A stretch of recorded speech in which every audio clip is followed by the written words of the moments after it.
तो आज थोड़ी बहुत हम इनकी इंटरव्यू लेते हैं कि इनकी जर्नी कैसी थी। इनको फादर ऑफ डिस्कस भी कहते हैं इंडिया में, क्योंकि इन्होंने बहुत सारे अचीवमेंट गेन किए हैं। Thank you very much Syed भाई कि आप आए और हमें भी मौका दिया आपकी चैनल के ऊपर इंटरव्यू देने का।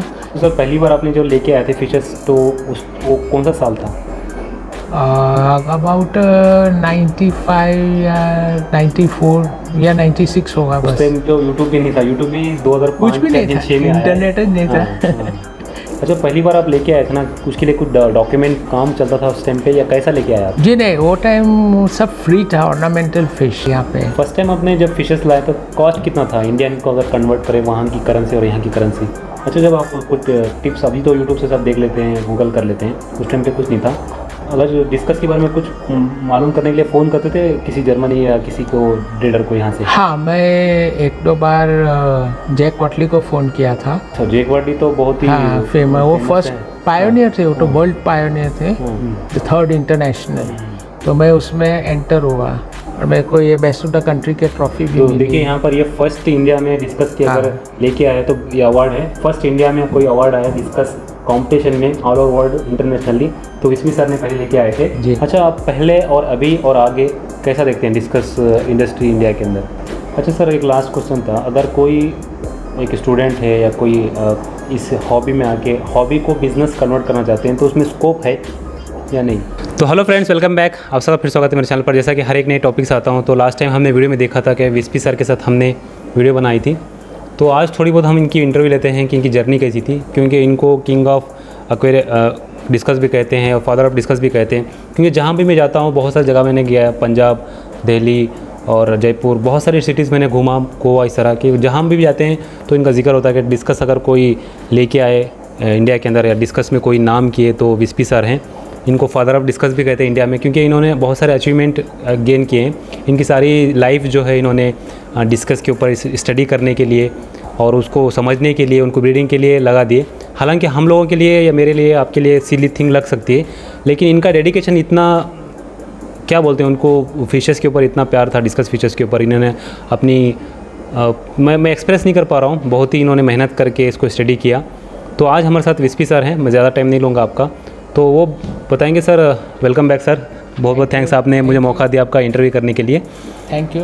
तो लास्ट टाइम हमने वीडियो डाला था तो बहुत सारे लोग रिक्वेस्ट कर रहे थे कि थोड़ा बहुत आप जर्नी के बारे में शेयर करो कि विस्पी सर ने अचीवमेंट क्या किया और उनकी डिफ़िकल्टी और जो भी कुछ आप, जो आपकी स्टार्टिंग जर्नी है, 2-3 मिनट के लिए अगर आप हमारे साथ टाइम दे के आप हमारे व्यूवर्स को बता दें। क्योंकि हमारे चैनल पे आप पहले बहुत सारे यूट्यूब चैनल पे आप देख सकते हैं, तो मुझे बहुत खुशी होती है कि हमारे चैनल पे ऐसे लेजेंड आप हमारे चैनल पे आए हैं, और मुझे भी बहुत खुशी होती है कि आप लोगों के सामने ऐसे लोगों को लाके मैं अब दिखाता हूँ कि जो लेजेंड भी कहते हैं या जेम भी कह सकते हो आप इंडिया के। तो सर आप थोड़ा सा आप अपना इंट्रोडक्शन और आपकी जर्नी बता सकते हैं? अच्छा, thank you very much Syed भाई, आपने हमें मौका दिया आपकी चैनल के ऊपर इंटरव्यू देने का। ये हमारे लिए बहुत खुशी की भी बात है और सौभाग्य की भी बात है कि आपने हमें मौका दिया। और डिस्कस की जर्नी के लिए भी ये कहता हूँ कि डिस्कस जब भी इंडिया में नहीं थे और आते थे तो लोग खाली हॉबिस्ट लोग रखते थे, दुकान वाले भी रखते थे और बेचते थे, लेकिन किसी को कोई नॉलेज नहीं था कैसे रखने का, करने का, और मेरे को भी नॉलेज नहीं था बिल्कुल भी। तो कोई लोग लाते थे और डिस्कस वो बेचते थे और हम भी उनसे ख़रीदी करते थे और उनको रखने का ट्राई करते थे, लेकिन मर जाती थी, टिकती थी नहीं, थोड़ा टाइम टिकेगी फिर मर जाएगी। तो ऐसे होता था, तो हमको बहुत दुख होता था फिर, और मेरे को फैसिनेशन हो गया कि मेरे को लगा वो गए मच्छी से, और बोला कि हम इसको ब्रीड करने की कोशिश करेंगे, जब तक कोशिश नहीं करोगे कुछ होगा नहीं। ये तो बात है, सही बात है। तो मैंने मेरे फ्रेंड लोग से भी बात किया, उन्होंने कहा जर्मनी जाओ, उधर से भी बहुत अच्छी डिस्कसो मिलती है। वो टाइम जर्मनी बहुत बड़ा सेंटर था, आज भी है वो। तो मैं वहाँ गया, मैं लोगों के हैचरी में गया, उन लोग ने मेरे को बताया भी, और मैं देख के बहुत सरप्राइज़ हो गया कि ये लोग क्या क्या काम कर रहे ले और अच्छी तरह से कर रहे ले। और फिर मैंने उनसे बात की, फ्रेंडशिप की, और वहाँ से थोड़ी डिस्कस हो यहाँ पे लेके आया मैं। और जब ये आया तो फिर हमने जो थोड़ा कुछ नॉलेज था, वो टाइम इंटरनेट नहीं था, कुछ नहीं था, कंप्यूटर्स नहीं था, तो हमने कोशिश की, मेहनतों की और फिर मच्छियों को बड़ी करने में हम लोग सक्सेसफुल हो गए। तो सर पहली बार आपने जो लेके आए थे फिशेस, तो वो कौन सा साल था? अबाउट 95 या 94 या 96 होगा बस। उस टाइम तो यूट्यूब भी नहीं था, यूट्यूब भी 2005 कुछ भी नहीं था, 6 में आया है। इंटरनेट नहीं था। हाँ। तो मोबाइल्स भी नहीं थे, कुछ भी नहीं थे, तो टेलीविज़न खाली था, वो भी वो ब्लैक एंड वाइट टेलीविज़न कुछ था कि कुछ, एंड कुछ टेलीविज़न भी डेवलप नहीं हुआ था इतना सब या स्टेज में। तो ये किया, डिस्कस वो बड़ी करने लग गए हम लोग। हाँ, अभी तो ऐसे करते करते करते करते बड़ी की, बीमार थोड़ी होती थी, कभी नहीं होती थी, और उसको बड़े करके हम लोग में से एक पैर फॉर्म होना चालू हुआ।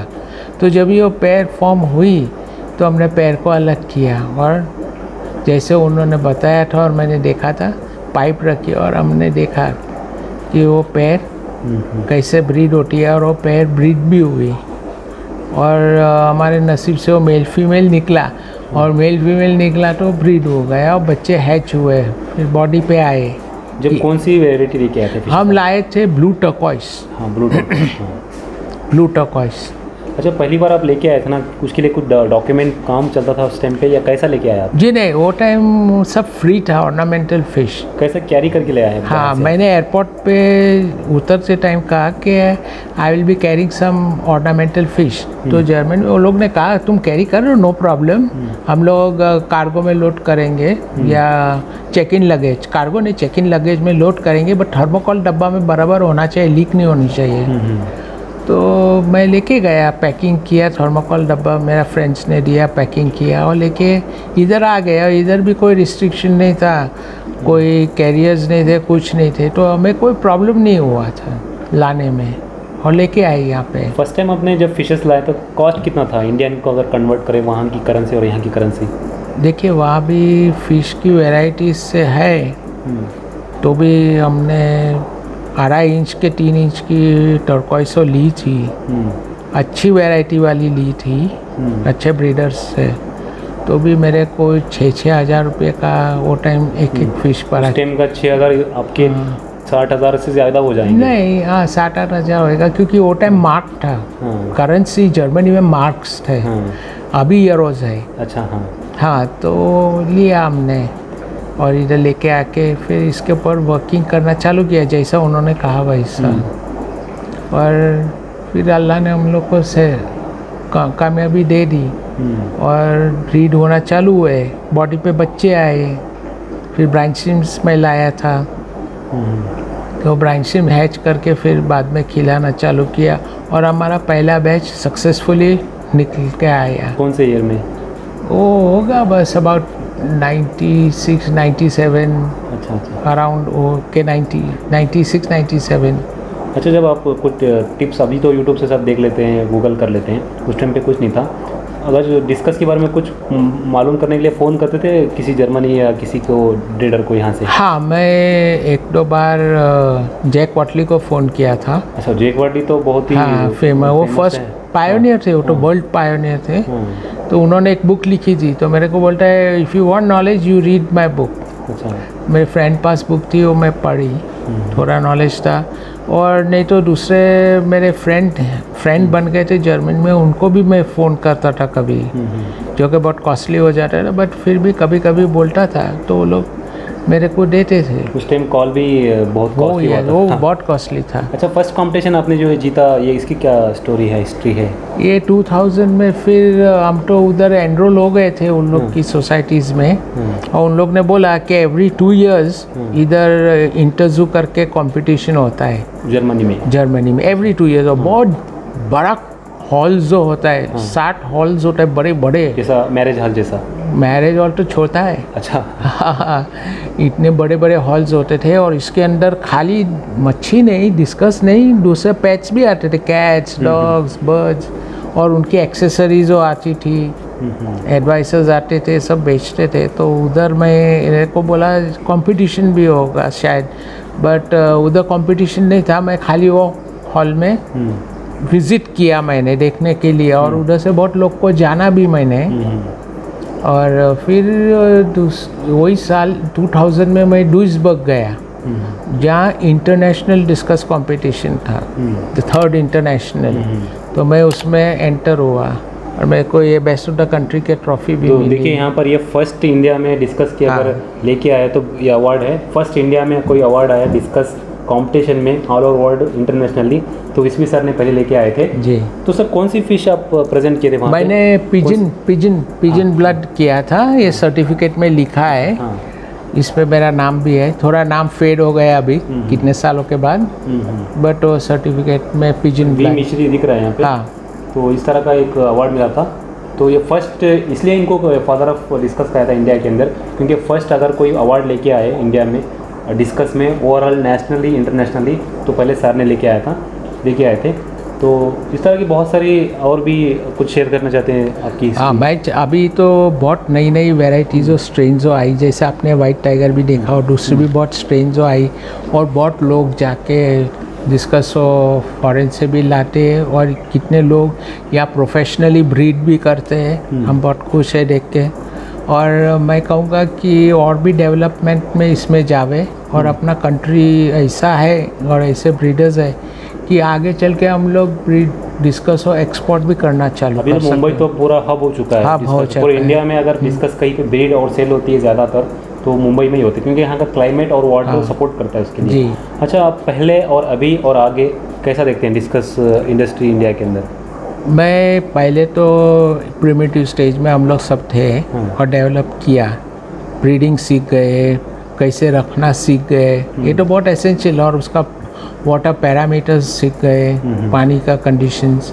और अभी तो कितने लोग हैं वो प्रोफेशनल ब्रीड करते हैं, बहुत टाँकियों भी है उनके पास, बहुत बड़े फार्म भी डाले हैं, और नई नई वेराइटीज़ वो रेगुलरली जाके लाते हैं। अब ये कोविड की वजह से सब बंद हुआ, लेकिन अभी चालू होएगा, खुल जाएगा तो और भी आएगी।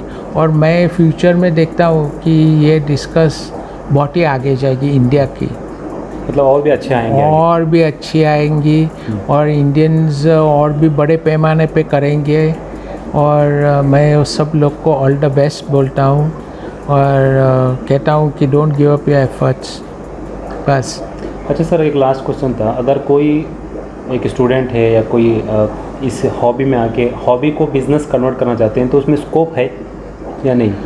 स्कोप उनके लिए है जो हॉबी के ऊपर टिके रहते हैं, बाकी इसको फुल टाइम डिवोशन देना चाहिए, टाइम स्पेंड करना ही है, क्वालिटी टाइम। क्योंकि इसमें जरा भी कुछ गलती हो गई तो आपकी मच्छी 1 मिनट में मर जाएगी। और वो खाली डिस्कस के लिए नहीं, दूसरी मच्छियों के भी लिए है। हाँ, इनके सर अभी तो सर तो डिस्कस एंजल फिश भी बहुत ब्रीड कर रहे हैं, अब बहुत वेराइटी हैं जी। अभी बात क्या है कि इंडिया का क्लाइमेटिक रीजन देखो, क्लाइमेट तो इंडिया की क्लाइमेट बहुत अच्छी क्लाइमेट है डिस्कसों के लिए। आज सिंगापुर, मलेशिया, इंडोनेशिया है, वियतनाम है, उधर ब्रीड होती है, क्योंकि उधर का क्लाइमेट बहुत अच्छा है। उधर बारिश आएगी तो थोड़ी बारिश आएगी, यहाँ बारिश ज़्यादा आती है तो भी हमारी वाटर क्वालिटी, उनकी वाटर क्वालिटी सब बहुत अच्छी है मच्छियों ब्रीड करने के लिए। ट्रॉपिकल फिशेस है, हम लोग के पास ट्रॉपिकल क्लाइमेट्स भी है। इंडिया में तो बहुत टाइप की क्लाइमेट है, हॉट डेजर्ट्स भी है, कोल्ड क्लाइमेट्स भी है, लाइक हिमालयस ने, हम लोग सी साइड को भी रहते हैं, ट्रॉपिकल है। तो क्लाइमेट, वाटर भी अच्छा है, क्लाइमेट भी अच्छा है, यहाँ फूड भी मिलता है, और हमारे ब्रीडर्स भी बहुत अच्छे हैं। तो यानी इसका फ्यूचर तो ब्राइट ही है आगे चल के, और जो करना चाहता है तो उसको तो टोटली डिवोट करना चाहिए, बस। तो ठीक है, थैंक यू सर, बहुत बहुत शुक्रिया, आपने हमें टाइम दिया और आपकी थोड़ी बहुत जर्नी शेयर की जी। और लास्ट में अगर आप डिस्कस कीपर्स को या फिश कीपर को कुछ मैसेज देना चाहते हैं? मैं यही कहता हूँ कि keep on developing, keep on growing, और इसके अंदर नई नई जो रिसर्च होती है, नई नई स्ट्रेन्स होती है, नई नई मेडिसिन जो आती है, नई नई वाटर कंडीशनर्स आते हैं, टैंक्स आते हैं, फिल्टर सिस्टम्स आते हैं। तो आपको अच्छी फिल्ट्रेशन सिस्टम भी होनी चाहिए, ज़्यादा पैसा कुछ खर्ची करने की ज़रूरत नहीं है, खाली पानी क्लीन करना है। तो इसमें आप करते रहिए और नई स्ट्रेन्सों भी लाते रहिए और इधर ये ब्रीड भी हो जाएगी, हमारे लोग कर देंगे और इसमें फ्यूचर है, अच्छा फ्यूचर है। हम लोग एक्सपोर्ट भी कर सकते हैं। अच्छा। दूसरी कंट्रीज वो करती है तो हम क्यों नहीं करें? तो एक बिजनेस के हिसाब से भी हाँ। आप डेवलप कर सकते हैं हाँ, हॉबी को। डेवलप कर सकते हैं, लेकिन आपको बहुत डिवोटेड रहना चाहिए, डेडिकेट होना चाहिए, हाँ। टाइम स्पेंड करना चाहिए, या। इसके ऊपर पीछे लेके रहना चाहिए। हाँ। स्टार्टिंग फेलियर हो सकता है, बाद में आपको सक्सेस मिल जाएगा। कोई भी बिजनेस में स्टार्टिंग में फेलियर तो होता ही है, कुछ ना कुछ प्रॉब्लम तो आता ही है बीच में भी। इवन वर्ल्ड का सबसे बेस्ट ब्रीडर्सों को भी ये हुए लाए, तो नाराज़ नहीं होना चाहिए, यू मस्ट कंटिन्यू और प्रॉब्लम्स एनालाइज करना चाहिए और उसका सोल्यूशन लेना चाहिए। आजकल तो इंटरनेट पे बहुत कुछ मिलता है, इंफॉर्मेशन एंड कांटेक्ट भी हो जाता है 1 मिनट में, ऐसा है। तो all the best to everybody and thank you, आपने हमको इंटरव्यू का भी मौका दिया और आप लोग हमारे व्यूअर्स हमको सुनते रहे। हम कुछ भी आपके लिए कर सकते हैं तो हमें ज़रूर व्हाट्सएप कीजिएगा। तो ठीक है, थैंक यू। शार का नंबर मैं शेयर कर रहा हूँ, अगर कुछ डिटेल्स लेना चाहते हैं, कुछ भी बारे में आप मैसेज कर सकते हैं।